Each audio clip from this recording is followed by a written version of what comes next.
Good evening and welcome to another episode of Pain to Power with me, Brown Girl Interrupting, also known as Maria. And I am here today for another episode of our show to talk about healing and growing and all of the ways that we are finding our power in pain. And before I bring our amazing guest on, I want to just kind of sit in a moment because I have been this month I started a 21-day challenge of reflection, and with the confidence coach Erica Ware, who's going to be on the show shortly as well, very soon. And I've realized some things about this healing journey in this process. One of which is that it's definitely not linear, and I'm all over the place, and there's a lot of emotions that have been surfacing this week, but also the power of collective healing because I'm in this group of women who are helping each other through these reflections and these moments of pain, and we're supporting one another, if it's with affirmations or just validations or just, you can do this, right? And it just reminded me of the power of collective healing and the prayer and the hope that I have for this space of Pain to Power, which is helping us to build up one another, to continue to grow, to continue to heal, and to find how we all are leaders within our hearts in the way that we are taking our pain in our lives and turning it into power for ourselves and others. So with that, I am so excited to first welcome all of you as my supporters and our audience members. Thank you. And thank you to all my Ranters Union family. Salute, Brooklyn Honcho. And to, of course, our producer, Ja Logic. And I am excited to welcome our guest. She is a journalist and a host of the talk show of the future, Inquirer Rochelle. And welcome, Rochelle. Hi, what's up, Maria? How are you? I am great. How are you doing this evening? I'm doing great, girl. It's Sunday.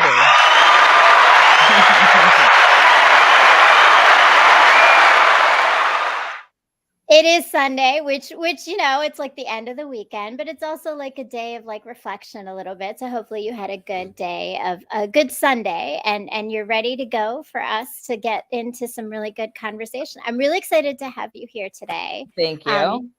Because I want to say that I got a very special treat of meeting Rochelle when I got this notebook. I wanted to show you that I have my notebook. You It have says the notebook. Inquirer Rochelle. This was my swag from being on her show in November when I was in New York. And it was such a great treat. But I would love, Rochelle, for you to just introduce everybody to who you are, a little bit of what you do before we Okay. get into our conversation today. Well, my name is Rochelle. The name of my show is Inquire Rochelle. I started it a few years ago, just to kind of start getting some information out there. I'm also a full-time nurse, so I do work full-time in a hospital setting, and trying to do this kind of as a side project, but slowly putting more energy into it. Kind of started getting into it because I saw that there was a lack of information, and it's literally to get more information out there, what people do, how they help their communities, how they help themselves, which has been really important to share, especially like post COVID, where people kind of refound themselves during that time. So now it's to push that out there, and anyone from any walk of life, as long as you have a story of empowerment, how you got through certain things, and how you got to where you are, what obstacles you had to go through. I feel like it can definitely inspire other people to kind of follow their dreams. And we also try to do things in the community.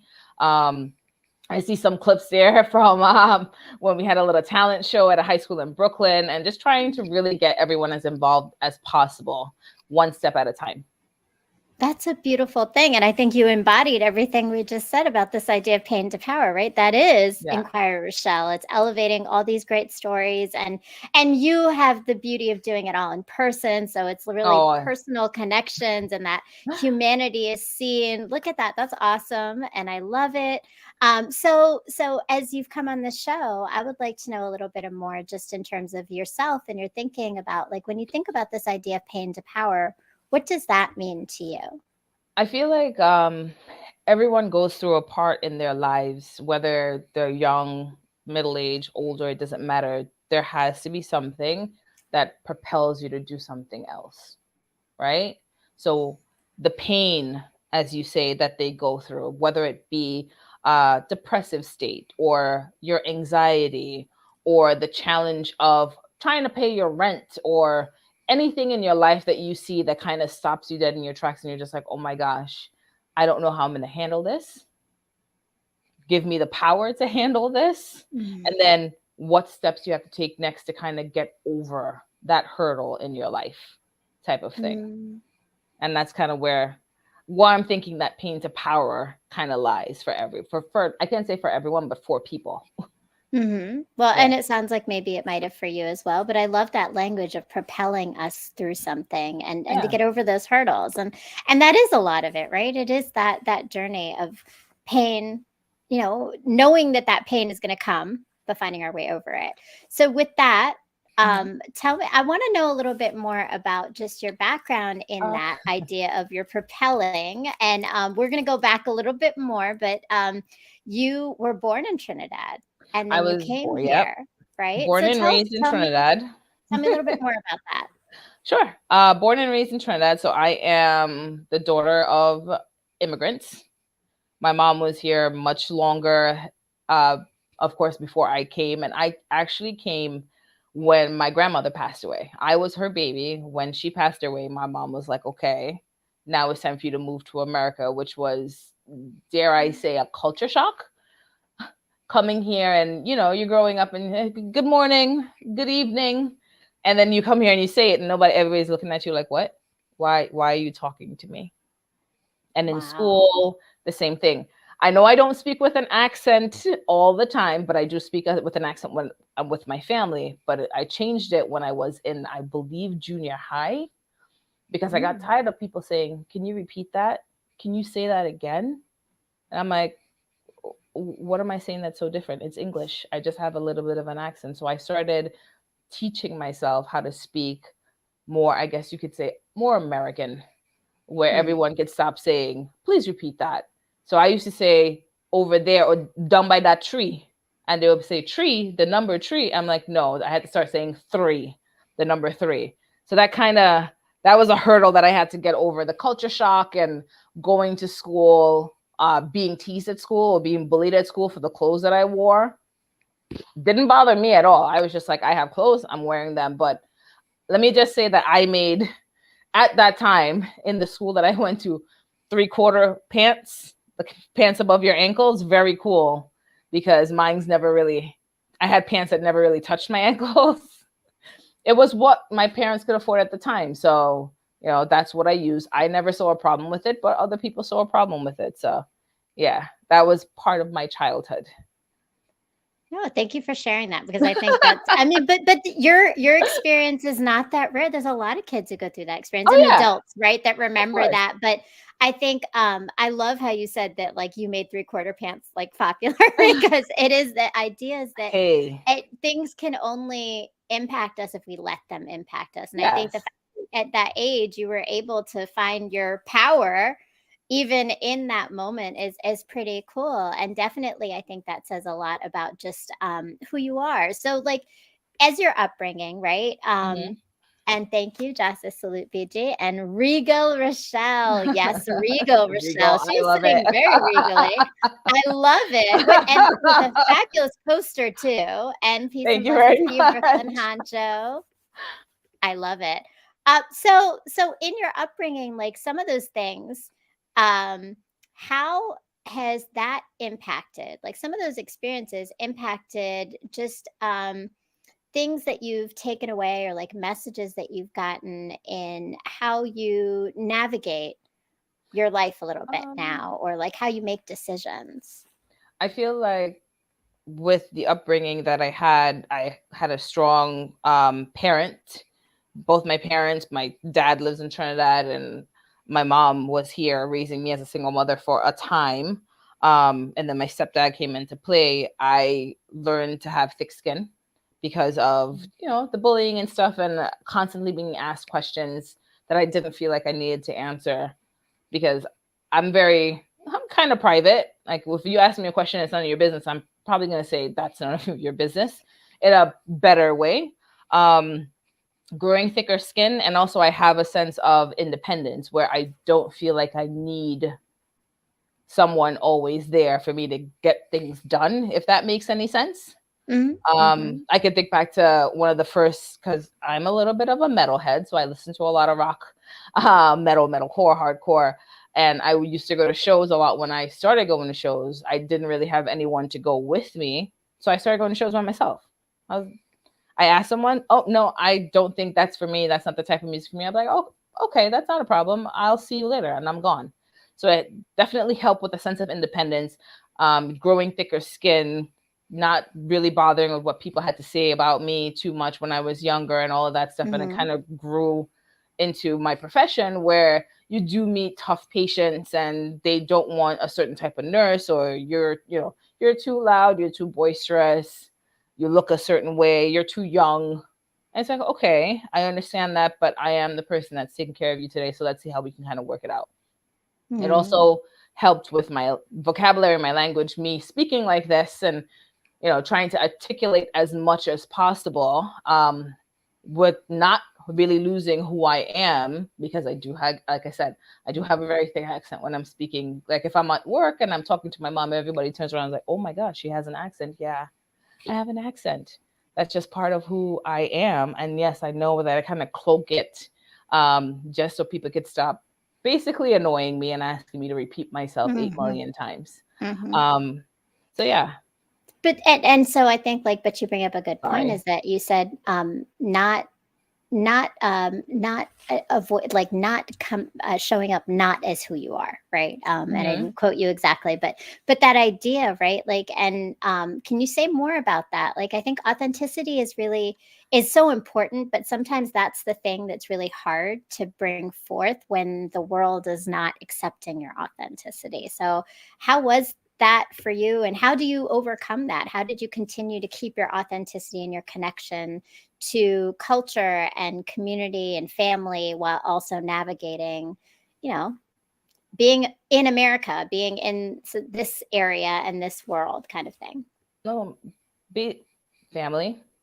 You go home. I used to go home every year to my aunts in Trinidad in every summer, and you go home and everyone kind of knows if you live in America for a certain amount of time and you go home, everyone calls you a Yankee, because they know that you're from foreign and you come home, but you still have that same, it is just kind of like you fall into place with the rest of the family, doing the things that you did with them, even though you've been gone for a year.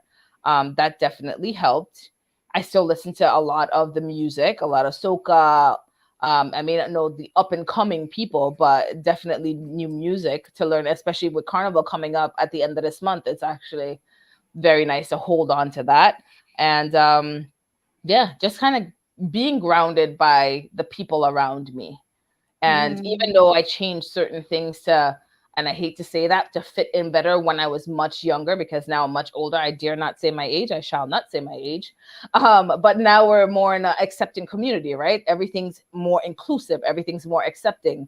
Like I was telling you before we started the show, there's a Scotch bonnet in Danbury Mall all of a sudden. And I have not seen, there are very few Caribbean restaurants where I live. So that says everything's a little more inclusion, a little more, accepting. And that's where we are today. But back then it was a little harder. And, for me, I just had a little more of a, I don't really care attitude, so to speak. If I'm wearing my 3/4 pants to school, I'm wearing my 3/4 pants to school. If you want to say something about it, that's your prerogative. My prerogative is to get through the day. And I feel the same way with my background, my upbringing, my heritage. And I do throw new things in there. Like I said, metal music, it's not something I grew up listening to from a family perspective, but it's something that I just kind of fell into, and not overly accepting, but now it is being accepted. So, those type of things. No, I love that. And I think what you're talking about, I mean, so multi-dimensional and not fitting in a box. I think when we spoke before, we talked about that, right? Is that Yeah. you don't want to fit in a box. You're definitely very unique and individual, and your upbringing, but also like your decisions along the way have brought you there. And speaking of which, you mentioned being a nurse. So can you Yes. tell me a little bit more about like what brought you to that field? I can tell you, my mother, I started off saying, I'm going to be a psychologist. I'm going to be a psychologist. I took classes in college. And after maybe taking the first semester of courses, a few classes in where I slept in that class every single day, I said to myself, I really have to change my major. And my mom is a nurse. And she was just like, you need to go into nursing. And, you know, you're a little rebellious at that age. And you're just like, no, I'm not going to do nursing. That's not what I want to do.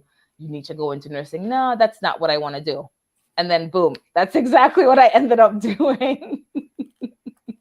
And it's like, fine, psychology is not going to work out for me. I'm not built for it. I kept sleeping in class every time we had class. And I was just like, this is not something that I could sustain. So let me actually try going to nursing school. And when I started nursing school, I was, okay, this is definitely something that I love doing. I love interacting with people. I love interacting with patients. I love problem solving things.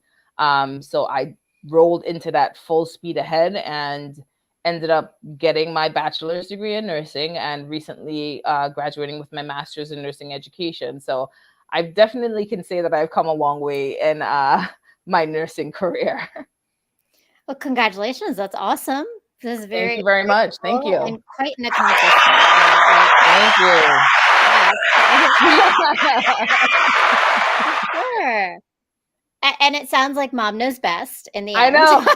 I have to admit. I know, right? Like Mom knew best in that sense. mom knows best, right?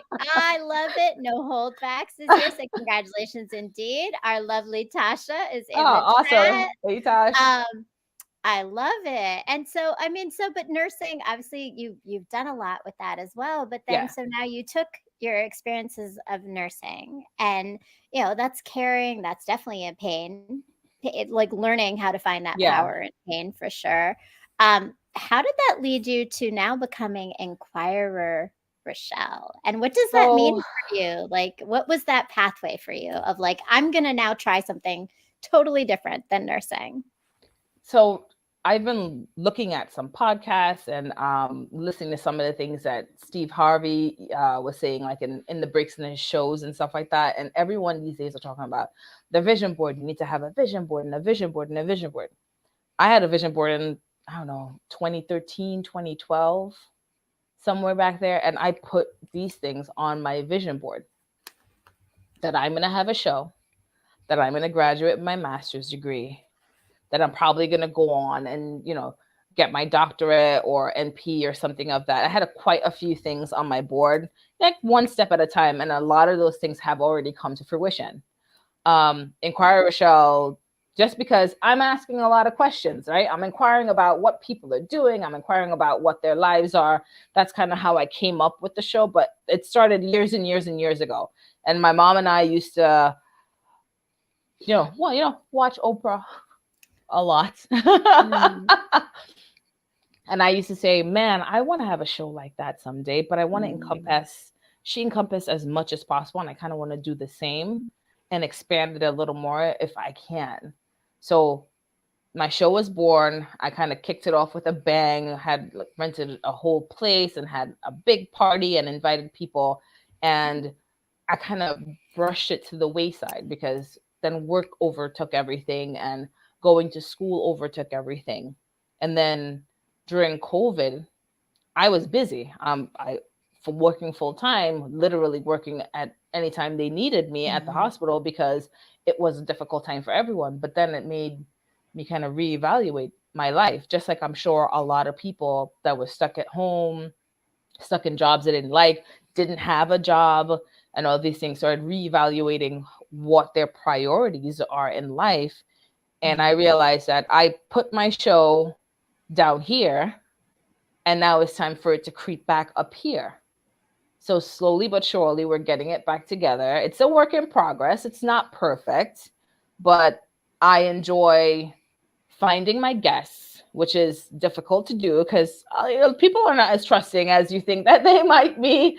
Finding guests, figuring out scheduling, time, place, what questions I'm going to ask them, doing research on everyone, doing all of these things and putting it together, finding things in different avenues, and then just kind of bringing it together in one show to me is extremely exciting and satisfying at the same time.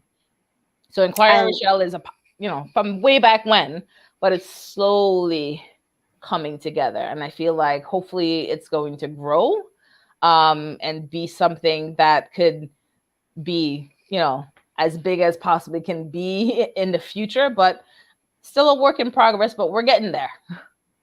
I love it. Manifest it and it will happen though, right? And you literally did. You put it on your vision board and it happened. And that's exactly what No Hold Back says. Yes, Tasha says manifest and make it happen. For certain, right? You have to believe that. Yeah. And I have to say, first of all, you definitely go big. I got a little taste of it. I told you I got swag, right? I know. I try. Please. I have no guests that have ever gotten swag. I apologize to my guests, but I got swag, and you definitely are. And this is important because I think there are people who have different skills in this podcast game, right? But you are certainly a journalist in this process because I think that's it, right? You're inquiring. You do a lot of great research, and I've been on the other end of this conversation, and I was just like, I was really floored by some of the questions you asked me because I definitely didn't know you were going to go there. I know, yeah. That much research and knowing who I was and what was important to me, and that makes such a big difference in the way that that guests open up to you, right? So you were talking about like how hard it is to find guests, which believe me, I know that it's not always easy. I've been known for some TikTok stalking here and there, but also I think it's also really interesting what I've gained from guests that I've had on the show. So as you've met all these different people, what are some of the things, like some takeaways you've had from this process of learning about all these other individuals and the things they do? It's just that the clip that's showing right now, the dog trainer, I didn't even know people did that. I know people you train your dog and you give them a certificate, but he had like a whole different perspective on it where he actually treated his dogs with the utmost respect and got them to do things that their owners were having such a difficult time doing, and doing it in the open park and kind of doing private sessions with them. And then I had one of my coworkers, or one of the doctors I used to work with, as a gastroenterologist, and teaching us that it's really important to have colonoscopies. Now the age has changed to 45. And if there's a family history or anything like that, you need to get colonoscopies earlier, just for your health and for your safety, making sure that that you're taking care of yourself. Because now we're seeing that, people are dying a little bit younger and younger of colon cancer and all of that stuff. So you have to be able to take care of yourself. Had an anesthesiologist on the show. We had multiple guests, people that work with the homeless and volunteered at a shelter, which I've never done before. And it was a whole different experience to see what they actually need. I know people are like, oh, I'm going to give them money, but they don't just need money. They need socks. Women go there. They need sanitary napkins. They need the basic of the basic things to stock up on in order to share these things out to the people that really, really need them. And then the young kids that were on the talent show, it was nice to see them support each other, work together, and showcase themselves, come out of their shells and showcase themselves to an audience of people that they may not know. Every guest brings something different. I can tell you, on a side note, I interviewed a dentist and he's now my dentist.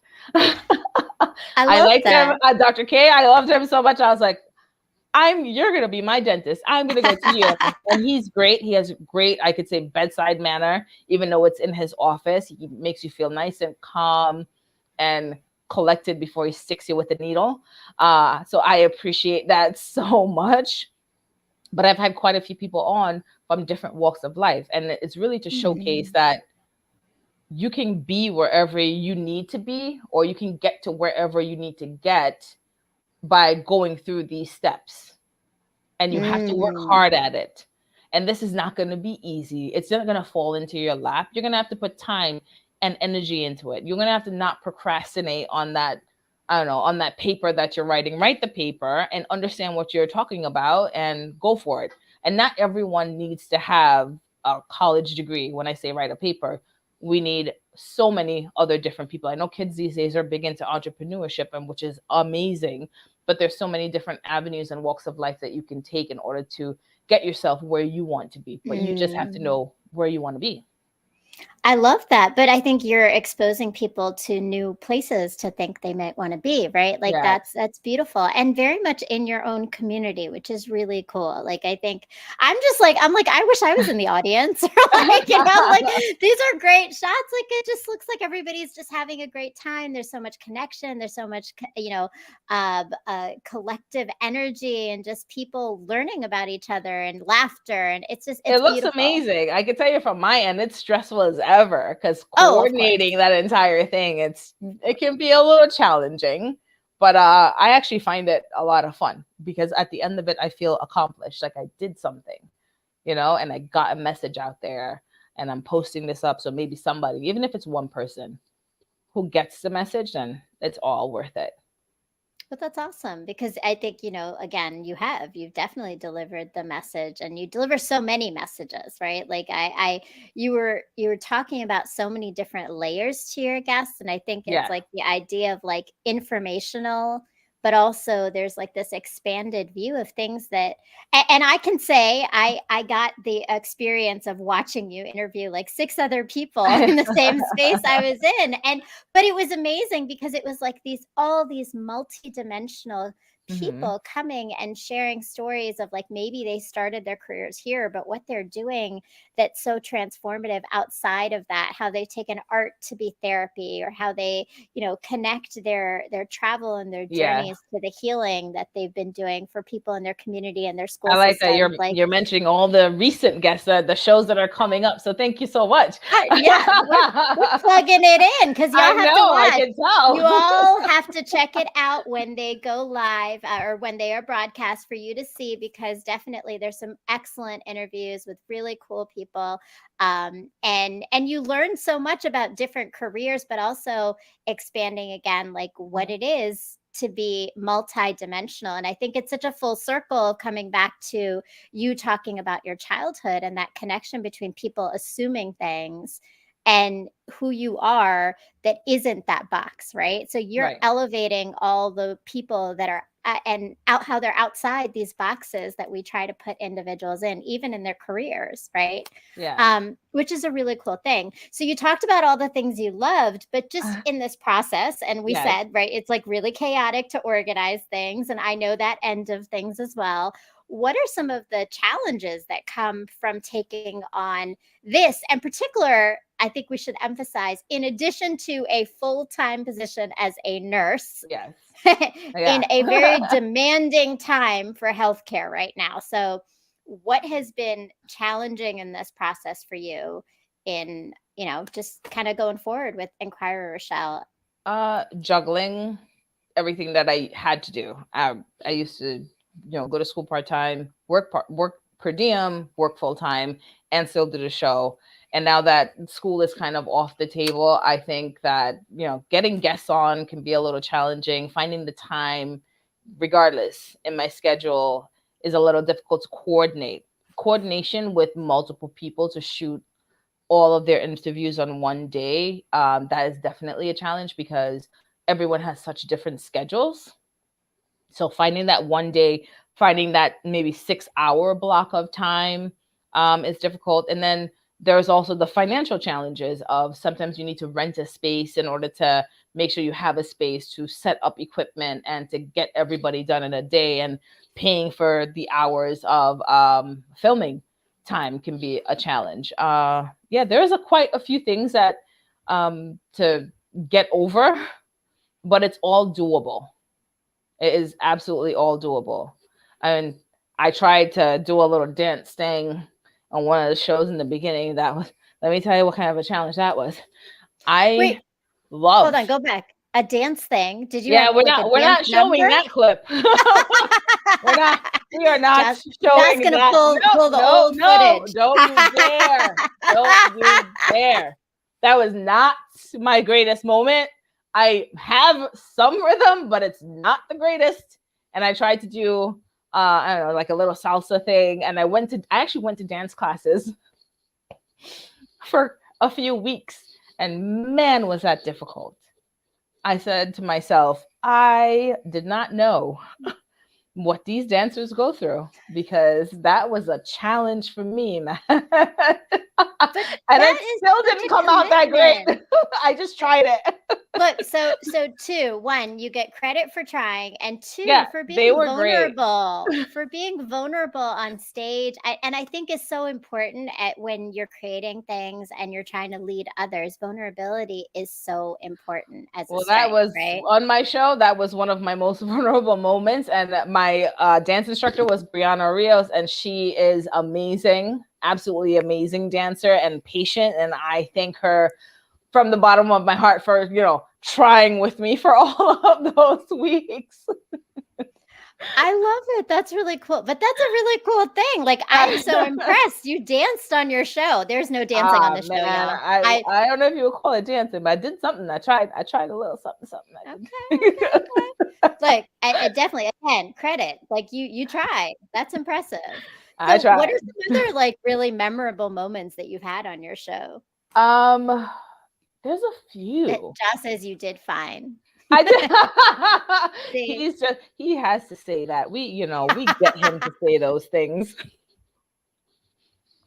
I actually liked having Dr. Kagan on because she was a great guest. She was easy to talk to and gave a lot of information again about colon screening. Dr. Taglavia, one of the anesthesiologists I used to work with when I worked at the hospital, where I will not name drop any hospitals for fear of getting into trouble. It was nice interviewing one of my mom's childhood friends, her Asabi, and just hearing her talk about her struggles in migrating from one country to the next with her family. There's quite a few people actually that I interviewed, and the talent show, getting to dress up and hearing these kids put themselves out there. You're talking about me dancing. These kids were literally putting themselves out there with spoken word, with dance teams from the school, all of that. Those things were extremely memorable. And that was the first time I actually would design trophies, and that was exciting too. I was like, oh my gosh, I'm doing something else here. This is kind of cool. That's cool. I love it whenever you go out of your comfort zone. But we learn so much. And I think Yes. I know I've learned a lot through having this show. For you, like, are there other things like new skills that you've learned? So you talked about making trophies, but like, and learning a few dance moves. What other new skills have you gotten? And So Tasha says better than me. She's funny. I love the fact that Ja put journalist there. So I started taking a couple of courses just to kind of learn how to communicate better. I find myself doing the a lot, so I have to cut that back. I say like because then I'm looking at other podcasts and people using like, and for some reason it just becomes in your head. So all those things to pull back on. Teaching myself how to speak more appropriately, to sit up straighter, because we do this. We do this a lot. I did just now. Yeah, exactly. And you have to be conscious of pushing back your shoulders and sitting up straight and making sure that you're looking at the camera, and just learning how to organize my thoughts better. Time management, no matter what you do in nursing, time management is key. With the production stuff, time management is key. Making sure that you speak as respectful as possible to everyone that you meet, because we're all in the same plane. We're all have the similar goals. This is what we want to do. They're here to be interviewed. They're your guests. To learn how to interact with people better, that has been a really, really good thing to learn And I'm talking about people not in a sick setting, people that are in pain or hurting. You have more compassion for them, but this is everyone's healthy and walking around and walkie talkie, but you still have to have that same amount of compassion and know that maybe they had a bad day or maybe they're coming in angry, but keep your composure, ask your questions, do the interview, try to keep them as calm as possible, and can take away some more of those things just to kind of improve on myself, because I'm human. I have bad days. I may snap at some people. Before I was like, John, did I snap at you? And he said, no. I was like, man, I was having a heated conversation right before I got on here. So I apologize if I do. And learning to apologize. People don't do that very often. I'm owning up to my mistake and I'm sorry that I did something. So all those little things are an improvement on myself, and doing the show has taught me that I need to continue to improve on myself as a human being and as a person. I love that. So you're open to growing, but you're also giving yourself grace in the process, which is so important. I think I saw Tasha had a comment just now as well. You grow as a person when you step out of your comfort zone, for sure, right? Yeah. And it sounds like you definitely stepped out of your comfort zone quite a few times. And having that accountability is really important when you are. And it is about relationship building, and it's not easy. I think people sitting on the other side of this don't realize how much goes into this. Yeah, it goes into it. Yep. And for you being live, it's a whole nother thing. It's a little different. I've done a couple of lives and it's a different experience for sure.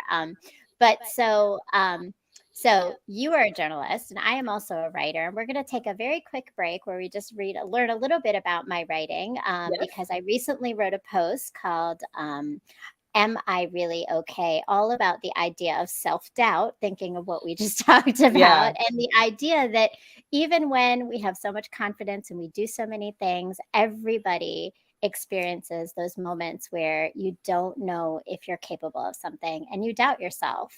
So check out a little bit more about my writing and we'll be back in a moment.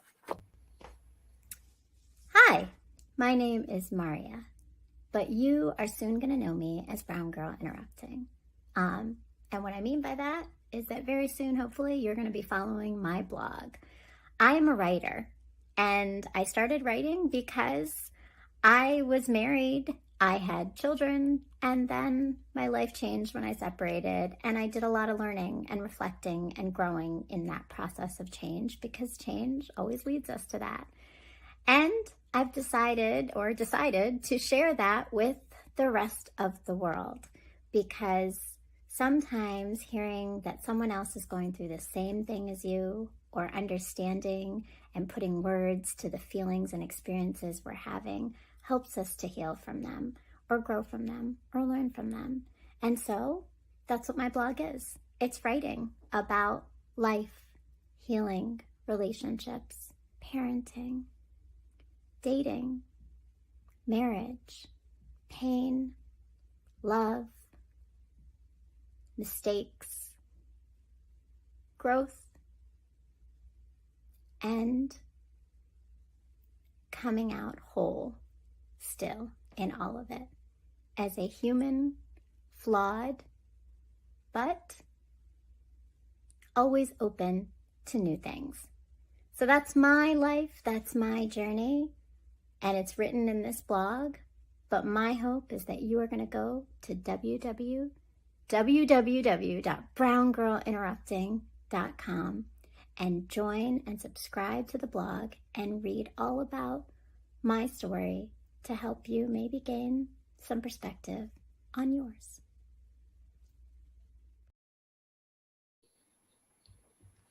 Thank you. And hopefully, please go do that. Go and subscribe to the blog and make sure you put your email in for the most recent post. I have one sitting in my mind and swirling around, and it's going to be coming out soon, all about dating, which I think, Rochelle, you and I are going to get into a little bit today, because that's a fun story there. Dating. Oh boy. But we're going to get there in a moment. But like I said, I wrote about self-doubt, and I was thinking for you, like, are there things that you have to overcome, thinking of the idea of pain to power, right?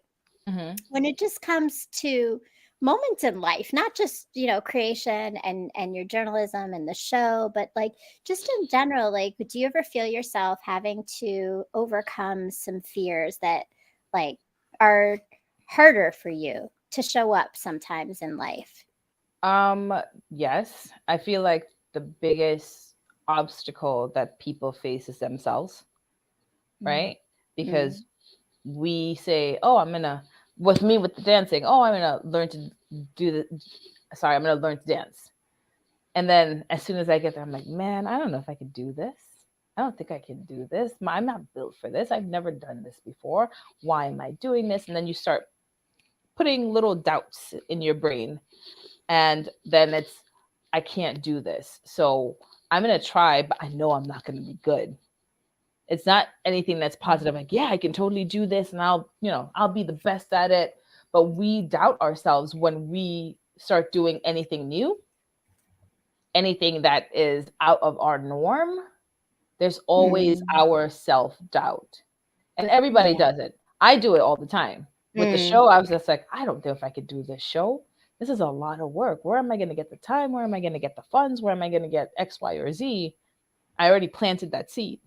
And we Mm. all plant negative seeds in our lives, no matter what you're doing. You're going to work, you're like, oh man, I know this day's already going to be hard. You didn't even step into work yet. What are you talking about? You have no idea Mhm. what you're walking into, but you're not going to start off your drive to work with all this negative connotation. So we Yeah. are our biggest obstacles, first and foremost.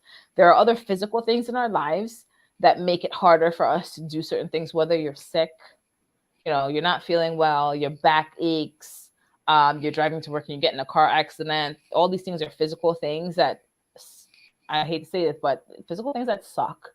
But we need to get through it. But I feel like the biggest challenge for me is myself and my self doubt, and Mm. not thinking that I can do certain things.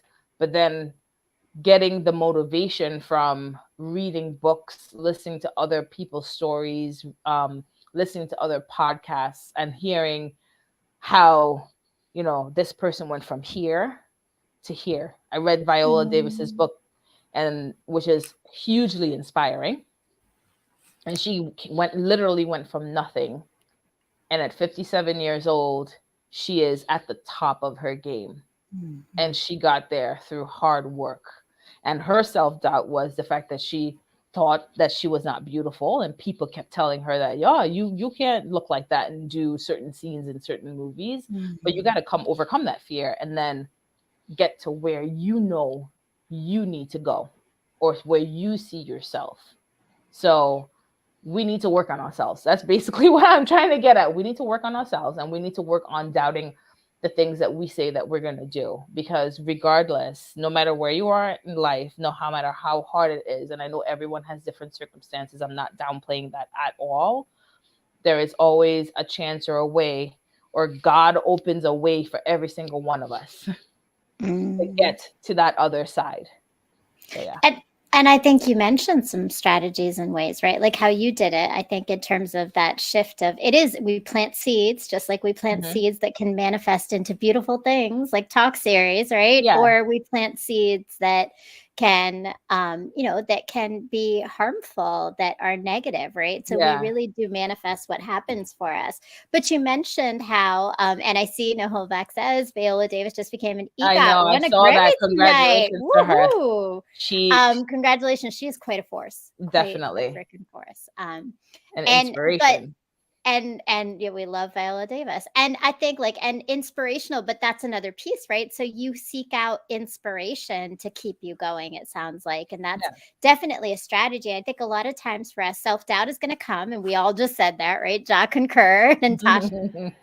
And Amanda, oh, welcome, Amanda. Amanda says words hold great power. It's so true, right? That's why they call it spelling. Spelling is like casting spells with your Yeah. words. And I have learned this recently. I think it's interesting. Like at my age, it's like it took me till 43 to learn how much power my words had, because we don't talk about them. And it's funny because now I realize I say it to my boys all the time when they're talking. I'm like, don't say that. Like you have to, if you put it out in the world, you're manifesting it for Yeah. your. Yep. whether it's the negative or the positive. So you really want to think, what do you want? But that's the key, right? It's that, how do we shift our mindsets? Because we're always going to have moments where we question ourselves, whether it's because of ourselves, or like you said with Viola Davis, right? Like when others question us, or we've had messages from others that have made us question ourselves, right? We have to move through them, and having those strategies is so important. So I appreciate some great ways to do that. So we're gonna switch gears a little bit. Sounds like we're gonna switch gears a lot. Okay, so I'm gonna frame it in this. I believe it is still a pain to power journey, because it is a part of healing a little bit, to find where you fit in this dating scene right now. But we're switching gears only because the last time when I was on your show, we definitely did break this up a little bit. And I think this comes to our full selves, right? And also going back to the fact that we are both women who are creating these series and doing all these important creative projects in addition to our own careers. And so dating takes a little bit of a back seat, but when it comes up, it certainly does have an impact on our lives. So I'm curious to know, just first off, what your experience has been overall with dating. Online dating is difficult. I've tried different websites in the past and met with people in the past, and they don't look like their picture. They take the face photo but not the body photo. They go out with you and they want to split the bill, or you have to pay for your own meal. Like, I feel like there's been tons of different experiences for me personally, and it's been rough. And I feel like it's even rougher post-COVID, if that's even a thing to say. But post-COVID, dating is not, to me, not fun. But there are so many people, and I know people personally that have met their spouses on these dating sites. I'm like, maybe it's something wrong with me. Do I not have patience, or what's happening? But dating for me has been not the greatest experience. So there's nothing wrong with you. There's everything wrong with dating right now, I'm gonna say, because I'm in the same boat as you. But I think that I totally agree with what you said about like it changing during COVID. Because I think for me, I have some theories on that. I don't know what your thoughts are, but my theory is tell me. I really think that the dating pool before COVID. And no hold back. Tasha says we gotta go outside, girl. Even when you go outside. Look, I've tried all of it, right? I've tried let me meet people in person and see what happens naturally and organically. It's like it's. I don't think it's the process anymore. I really think it's the mentality.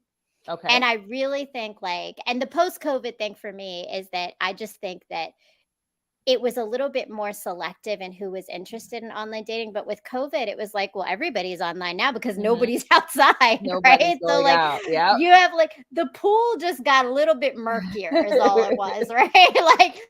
The more debris you put inside the water and the water and you have to weed through that, but the weeding through takes forever sometimes. It's some murky, dirty water with all kinds of little things in it. It's hard to sift through that, right? And then we get to that where you're a little picky.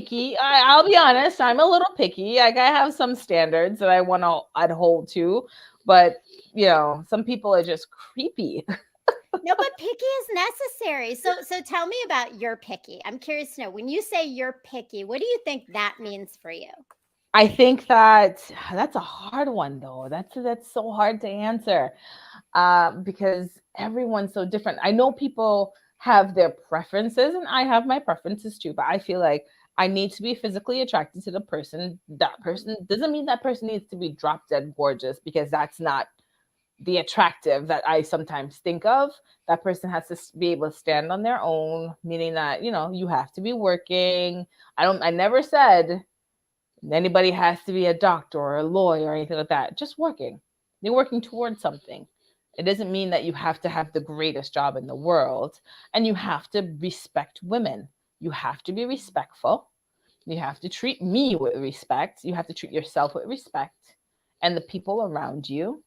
And, be open to trying things. And it's a laundry list, so whatever. I could tell.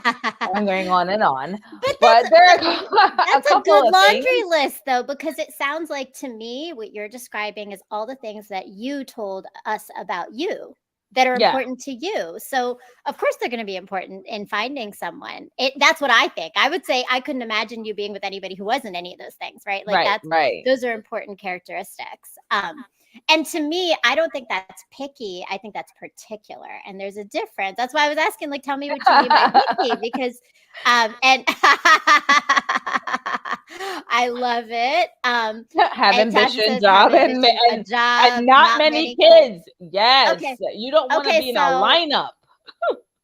So I'm gonna have to step back on that one because I come with 4 of my own. So like I can't say to anybody that there's a cap on children. No, but no, not a cap on children. But for me, it's yes, not too many kids, but you can't have like 8 baby mamas. This is not a Nick Cannon situation.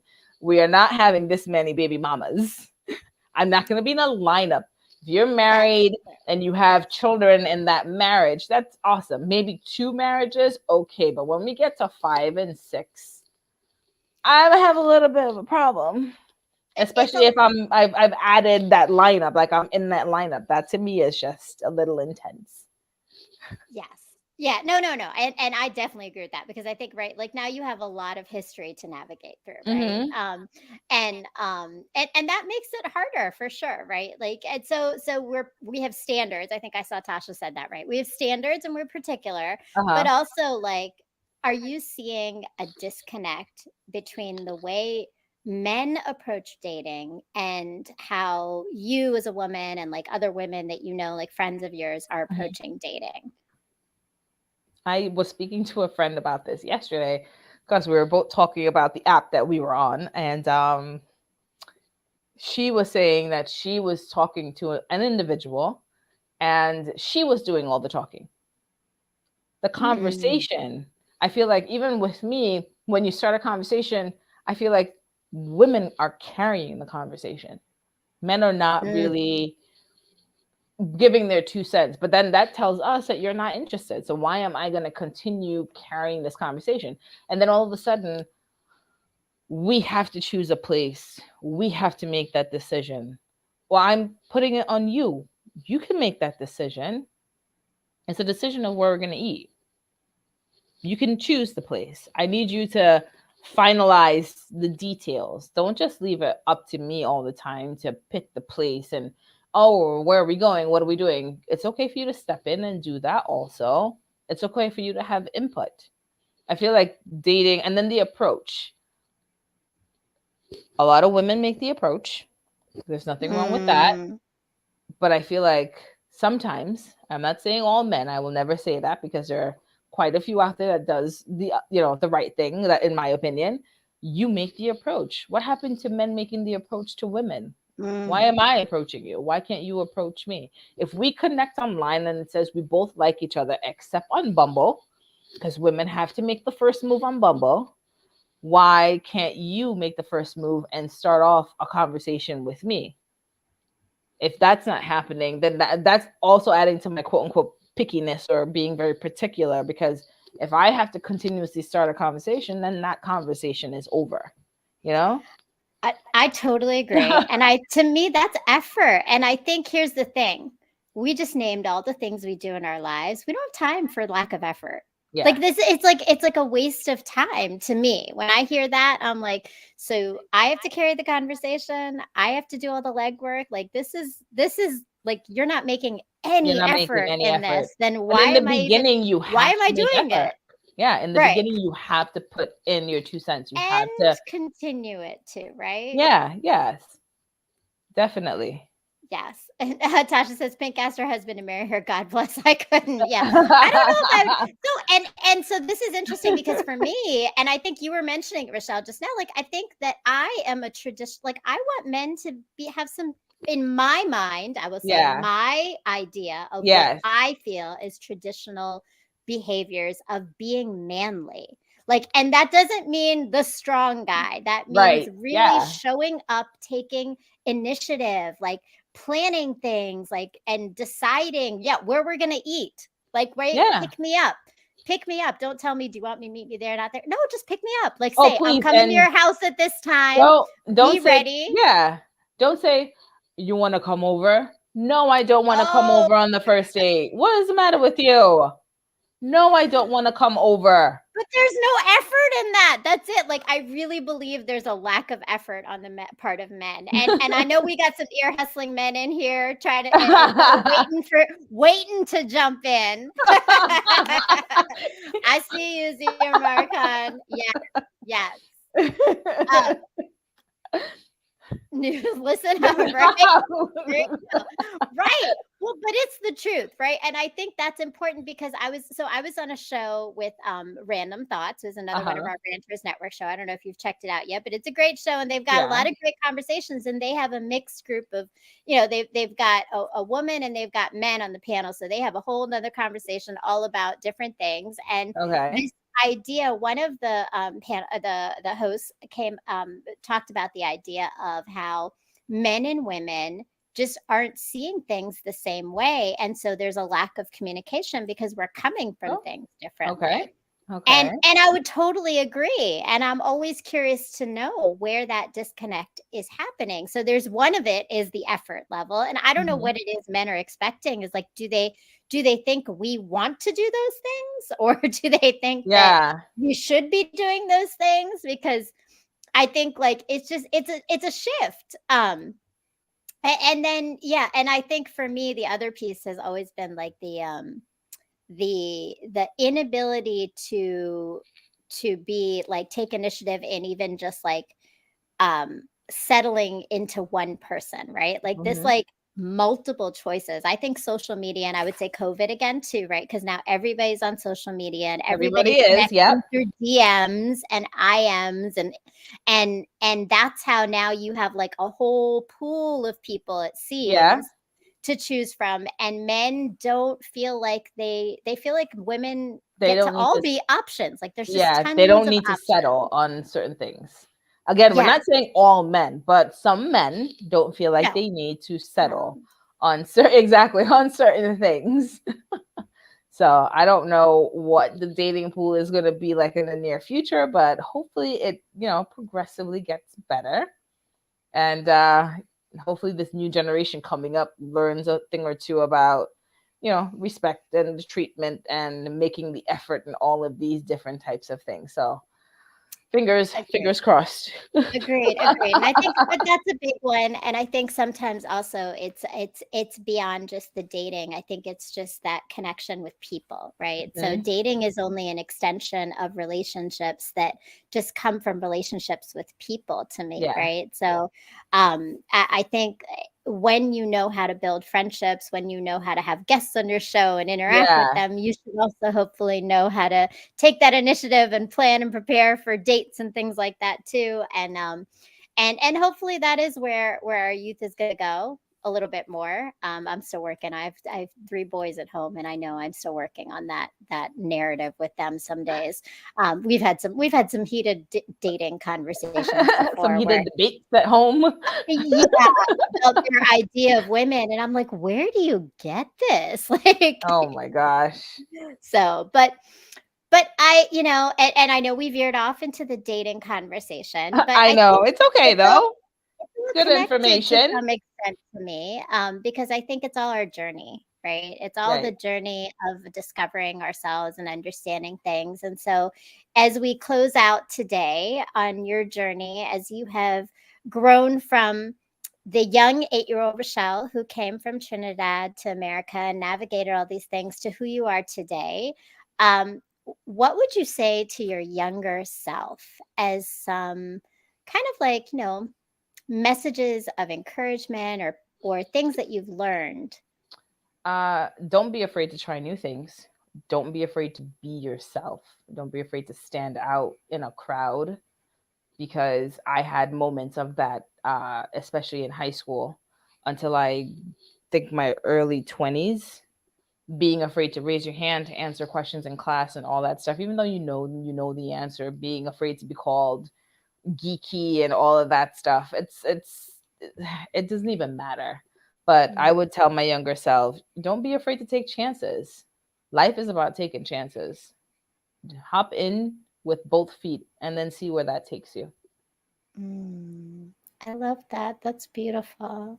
Thank you. Hop in with both feet, right? And don't be afraid to take chances. And you've taken a lot of chances, Rochelle, and gotten yourself here, manifested your own talk show and more. It started in the community where you are, but I know it's going to be something huge because it's the talk show of the future, which I love. I love that. Can you tell us about this poster? Because I've been looking at this poster. And can I just say, before you even talk about this poster, I have to say, when we keep seeing these clips, I'm just like, I want your wardrobe. Like, I need that kind of wardrobe every day. Girl, for every show. I try. That's all I can say.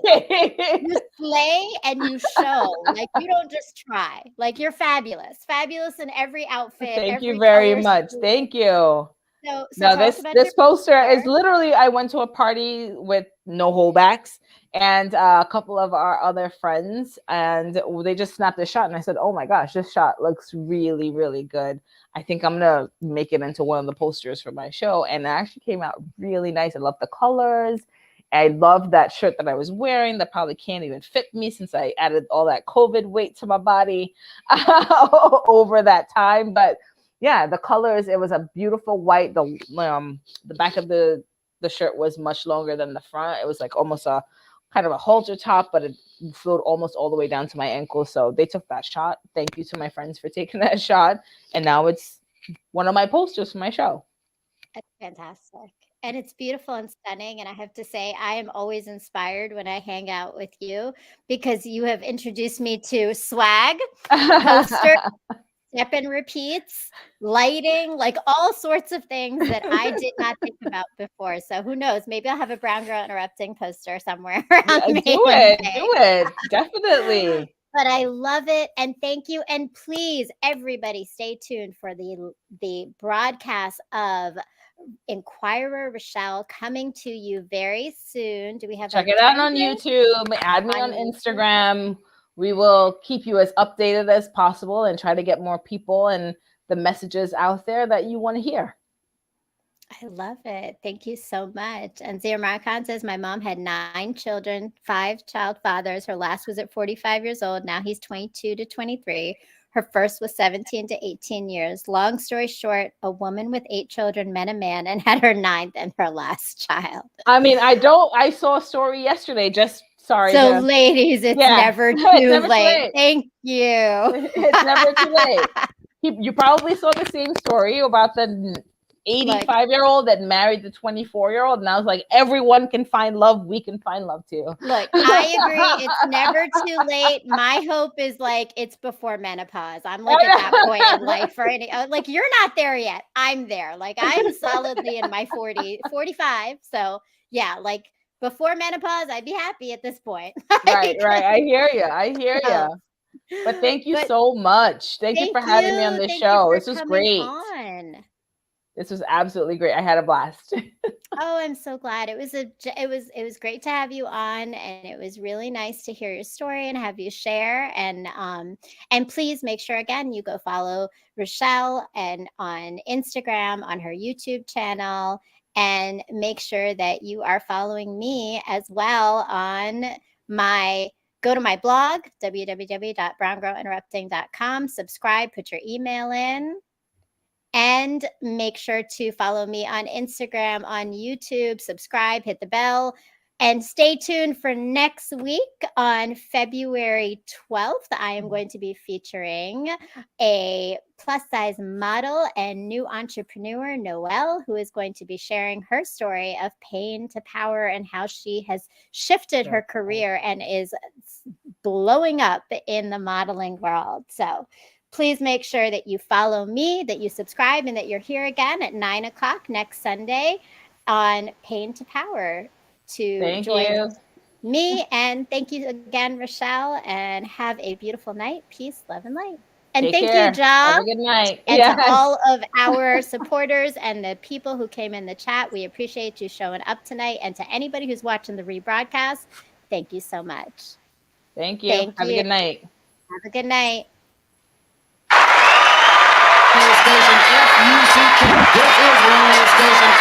I've been drowning in gallons of doubt, water boiling and poison up Shit's Creek without a oar or a paddle to swim the shore. David Hasselhoff couldn't drag me up out the shallowest waters. This ain't the chain of my ankle was yanking me down in horror. I'm lost like Nemo, forgot who I am like Dory. My story ain't start with Hooker, in fact it start right before it. On the floor of my shower, overdosing of melatonin. Gouches.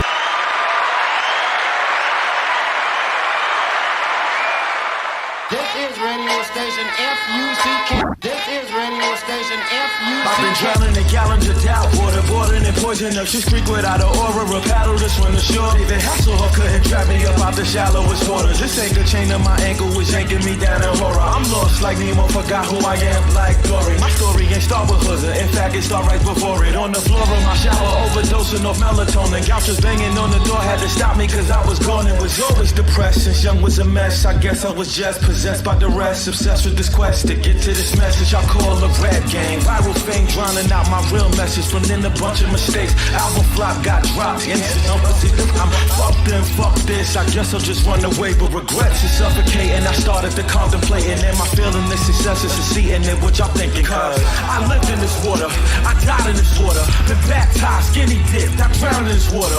Name more, Aquaman got the crown in this water. Triple axle backflip, I piss in this water. No sip in this water, fuck your this water. Man, fuck this water, this water. The way the water. The way the water. Yeah. It's like a scene in Rocky 3 when Mickey Gotti got knocked out by Mr. T. Lost his eye, the tiger tried to ignite his sparring with Creed, but he ate when it's swinging. Then he lost that foot race on the beach and had that fight with Adrian and broke down and told her he's weak. And then she said he needs the man to come face to face with his demons. Success is defeat is destiny. Death is when you retreat. Or that part in Rocky 4 when he fought the USSR cause Apollo died for American pride. No, I'm not doing that part. Nah, that time on Rocky 5 he lost everything except his pride. Like was desolate, but the rush of his legacy kept alive. But betrayal and settled invested him. Everyone said his time was over with. He's cold as shit. Why the fuck is he writing rhymes to Mad Lib? Excavated him out of a hyperbolic time chamber incubator and shot them right back to life out of the grave like Mark Calloway. Kane Tarantino brought buried in water like Osama bin Laden. But that's a lie cause I lived in this water, I died in this water, been baptized, skinny dipped, I drowned in this water. Name more, Aquaman got the crown in this water. Triple axle backflip, I piss in this water. No sip in this water. Your bitch in this water. Man, fuck this water. This water. Fuck this water. Life's a magic fountain, I'm nickel and diamond. Nah, I can scuba dive in a pit full of lions. Nah, deep as shoe as blue as my hat is a shark. Spin paddle down in the darkness, Atlantic and dolphins. Through the records of the Titanic, pianos and organs. See Sebastian and Ariel, Jimmy Hoffa, Poseidon. Buried treasures and pirates, couldn't get with the pirates. Water whipping inside the kitchen and settle it silent. Now my visions reflected vengeance like Minister Farrakhan. He's conditioned this Protestant, wasn't fit for mafia rats and some powerful chat. My mom was entrapped inside a labyrinth packed with sirens, cracks and flower choppers. Black, your pals never come back. It's wild cause I was different to them, was mystical then, but I didn't know yet. Dismissive of all my potential strength, yet submissive. Invest with wisdom and niggas just couldn't get metaphysical. Been no gripping that dream that drew through my hands, slipped again and again. Agenda begin to wither and bend, but I'll never do that. Forever intent, relentless is that little engine that thinks he can against obstacles in his path with no options except the minimum. Slopping with mopping hair, octopus stop, but then cognitive dissonance out. And I'm in optimist, high with the knot to get ignorance. Bound by my skin conscious, a drowning with blocks of cement. Hardened around my tens, every talking is ticking shorter. It's time that we sink a shrink out. Y'all got this, I swear I'm conquering outwardly. What's within ain't no bout when I gracefully until continents slide by dicks. I'm accomplishing everything we set out to do since that day when we sat in my mom's apartment and plotted our major play. Everybody came to that meeting, but none of them niggas stayed. None of them niggas ever believed in nothing we had to say. Look, we blessed for this shit, cry for this shit for the eyes. We came to rule the world and we don't stop till we conquer the shit. It ain't about the dollars or cosmetic accomplishment. Before the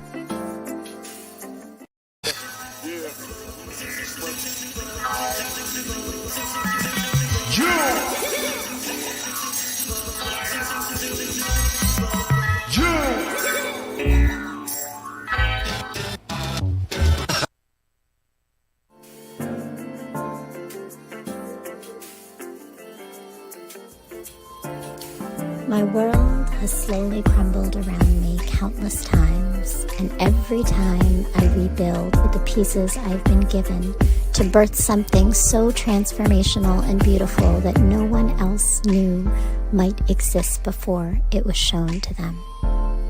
These moments tend to coincide within my romantic path. The universe has been telling me to focus on the revolution and not romance.